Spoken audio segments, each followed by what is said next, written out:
Keçdik sərhəddi. Gözler qabarı yediniz biraz qısı yaptı. Şimdi arkada gəldi, bu geri gelir, şəkil. Necədir? Ya Allah.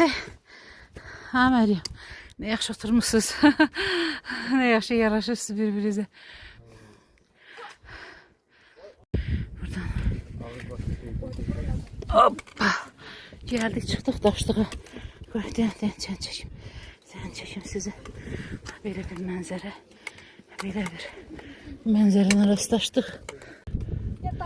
Mən buraya bir də gəldim. Onu bir də çəkdim.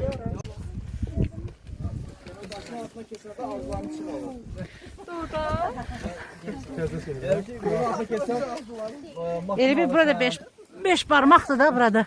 Getmə. Həmin ağacı bu Xacamı boşalsın bax. Roza biraz küçük qırağa dur Roza. Çəkim sonra orada çəkərsən. Ya da üzü bu tərəfə dur çəkim səni. Şu çəkdim, qurtardım. Yavaş.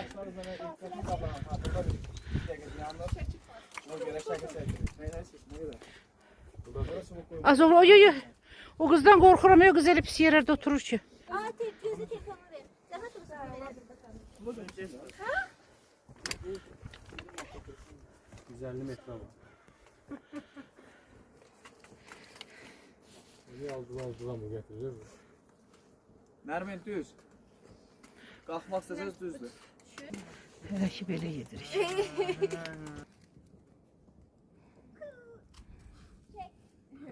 Biri gidecek. Neler taştan sonra hadi yapalım şey oldu. Haydi gelin su gidelim.